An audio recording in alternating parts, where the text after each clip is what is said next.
Olá pessoal, eu sou Andréia Antonioli e eu tô aqui hoje para falar com vocês sobre um hormônio muito conhecido pela importância dele na saúde da mulher, né? Mas que nas últimas décadas tem ficado muito claro que ele também tem efeitos no cérebro que vão muito além da regulação dos comportamentos reprodutivos mediados pelo hipotálamo, né? Que é o estrogênio, na verdade, o estradiol, né? Então hoje já se sabe que regiões do cérebro como o hipocampo e o córtex pré-frontal, eles têm receptores para o estrogênio, né? E são altamente responsivos aí ao estradiol, tá?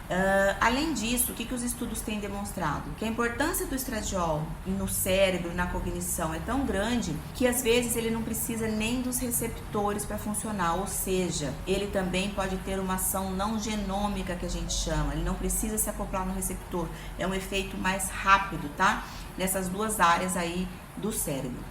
Nós sabemos então que o estradiol ele é um poderoso mediador de múltiplas cascatas de sinalização no cérebro relacionadas à sinalização sináptica, à polimerização da actina, síntese proteica, balanço de cálcio, metabolismo energético e até a sobrevivência neural. E essas ações, como eu disse, elas são mediadas aí pelos receptores sinápticos, né, nucleares e também pelas ações não genômicas, tá? Além disso, estudos mostraram, né, tem algumas coisas que têm levantado aí algumas questões, né, como suplementar esse estradiol, né? E parece, alguns estudos têm mostrado que a suplementação cíclica do estradiol, como acontece mesmo na nossa fisiologia, poderia apresentar alguma vantagem aí nesse processo de neuroproteção, mas ainda não existe um consenso sobre isso, né? O consenso é que níveis ótimos de estradiol são fundamentais para manter a saúde neurológica, a cognição e até a longevidade aí dos neurônios, né? Então tem um estudo muito interessante que eu gosto muito, que ele fala como que isso acontece. Então o estrogênio ele pode interagir com três sistemas dentro do nosso cérebro: o sistema colinérgico do proencéfalo basal, o sistema dopaminérgico e o sistema bioenergético mitocondrial. Então no cérebro ele agiria nessas três fontes aí, tá? E que a diminuição do estrogênio então está muito relacionada com o declínio do desempenho cognitivo em estudos clínicos e pré-clínicos que estão sendo cada vez mais frequentes aí, certo? Bom, como que esse estrogênio então poderia atuar no envelhecimento do cérebro masculino, né? Então, a gente sabe que o estrogênio não é um hormônio predominantemente masculino, mas um modelo muito interessante de homens que fizeram tratamento para o câncer de próstata e usaram medicamentos para supressão dos hormônios esteroides, eles acabaram se tornando um modelo bem interessante, né? E aí, o que se notou? Que após a terapia de privação androgênica, há uma redução dos receptores do estrogênio, né? E que isso teve um impacto muito grande na cognição desses homens. A privação de androgênio no câncer de próstata produziu piora da concentração, do processamento de informações, da fluência verbal, da função visual e espacial, da memória e da função executiva. Então teve um impacto muito grande em todos os níveis da conexão de homens que têm essa diminuição dos receptores androgênicos aí pela supressão no tratamento de câncer de próstata, né? Existem também estudos em homens correlacionando a diminuição com o envelhecimento, tá? E eles também demonstram uma diminuição da função cognitiva, incluindo a função da fluência verbal e a performance cognitiva como um todo, tá? E eles tem alguns estudos dizendo que em homens abaixo de 72 anos, eles podem se beneficiar mais da manutenção desses níveis ótimos de estrogênio, parecendo que há uma janela temporal de oportunidade da suplementação. No caso do homem, a gente não vai suplementar o estrogênio, mas a gente vai suplementar a testosterona, que vai aromatizar e se transformar em estrogênio. E aqui eu chamo a atenção para um ponto, né? Hoje em dia a gente vê aí muito uso de inibidor de aromatase e a gente não deve zerar esse estrogênio nos homens. E quanto que o homem pode estrogenizar? Então a gente tem que lembrar da fisiologia que de 1 a 3% de aromatização para manter níveis ótimos de estrogênio. Você vai pegar lá um nível, se o homem está com 700 de testosterona, por exemplo, 3% até 21 de estrogênio seria muito interessante para manter aí essa saúde cognitiva e neurológica, tá? Voltando um pouquinho para os aspectos globais do efeito do estrogênio no cérebro, né? Eu falei para vocês que elas agem no sistema dopaminérgico, colinérgico e mitocondrial, né? Quando a gente fala da hipótese mitocondrial, a hipótese mitocondrial já é uma hipótese de envelhecimento celular como um todo, que eu vou falar para vocês a respeito disso num outro vídeo.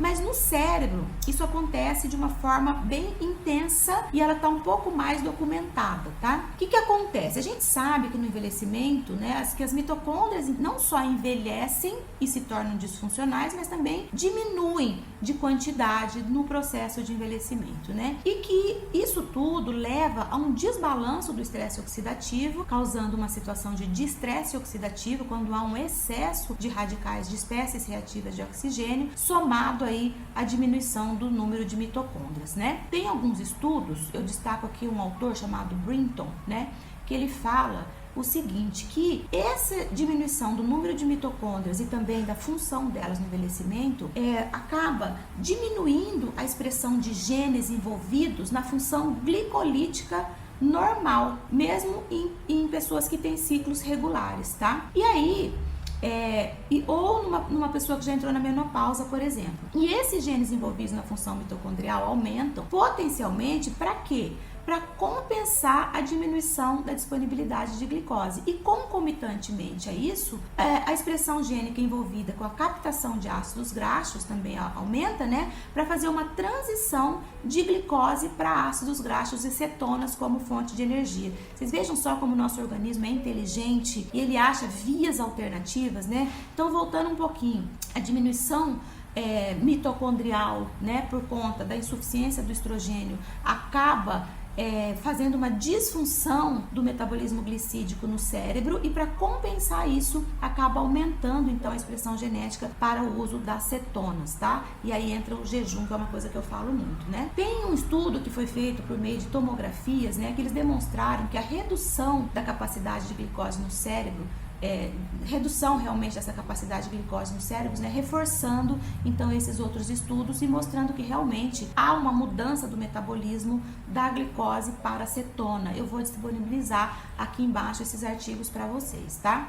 O declínio de estrogênio também está relacionado com a redução da plasticidade sináptica, que é um marcador do desempenho cognitivo, sugerindo que essa falha do metabolismo da glicose poderia influenciar os déficits cognitivos observados nos idosos, tá? Além disso, foi demonstrado também que há uma diminuição substancial nos aminoácidos triptofano e tirosina no hipocampo. E essas reduções podem ser devidas a mudanças para o metabolismo das cetonas, tá? Pois a tirosina e o triptofano, eles podem ser degradados para formar corpos cetônicos em condições de hipoglicemia. Eu acho isso lindo e maravilhoso, essa fisiologia e essa capacidade, essa plasticidade que o nosso organismo tem em procurar vias alternativas para nos manter vivos, né, e saudáveis. Outros estudos ainda apoiam a hipótese do papel do estrogênio na bioenergia mitocondrial, né? Então tem vários estudos aí mostrando e reafirmando o papel do estrogênio para manter a mitocôndria funcional e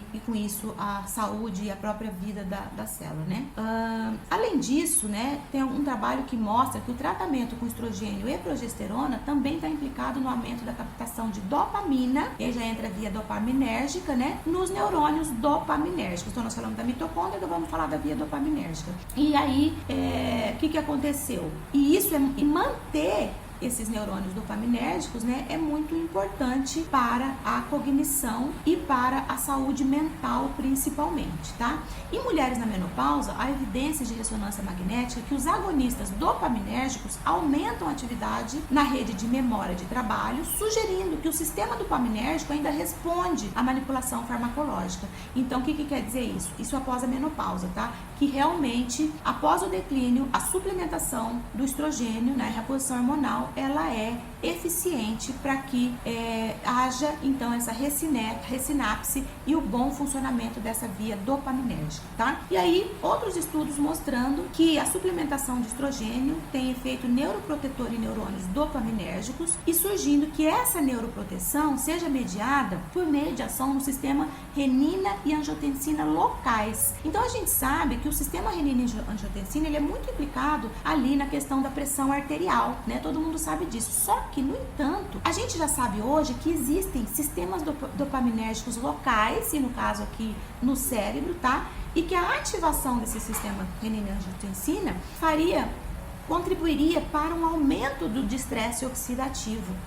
E aí, um sistema central renina-angiotensina foi identificado no cérebro, com altos níveis de localização no sistema dopaminérgico, dentro da substância negra, e aí pode ser demonstrado que a ativação desse sistema renina-angiotensina resulta, então, em toxicidade para os neurônios dopaminérgicos, e que isso pode ser revertido com o uso de inibidores desse sistema, renina-angiotensina, né? E estudos recentes demonstram que o estradiol, ele pode exercer efeitos neuroprotetores em neurônios dopaminérgicos, porque ele faria uma modulação desse sistema renina e angiotensina local central, né? Ainda, estudos demonstram, né, que o estrogênio poderia mecanicamente desempenhar um papel importante na produção dos neurônios, justamente por essa modulação aí desse sistema renina-angiotensina, tá? E ainda, por último, sabemos que o estrogênio modula também a morfologia sináptica e o sistema colinérgico, tá? A menopausa, ela promove a perda seletiva de uma classe específica de sinapses na camada molecular externa do giro denteado, e essas sinapses, elas são supostamente importantes na potencialização sináptica a longo prazo, mas estudos têm demonstrado que o tratamento com estrogênio aumenta a densidade sináptica no córtex pré-frontal, tá? De idosos, né? Isso em animais, e que isso realmente melhora o desempenho do sistema colinérgico. E aí, pessoal, então, diante disso tudo, levar em consideração a importância da suplementação do estrogênio em pacientes menopausadas naturalmente ou menopausadas cirurgicamente, e lembrar de manter níveis ótimos de estradiol nos homens, né? Porque ele é muito importante para a cognição e para a saúde neurológica como um todo, tá? Se ficou alguma dúvida, pode me mandar mensagem, eu vou disponibilizar para vocês alguns estudos que me apoiaram aqui nesse vídeo. Gostaram? Deixa um like!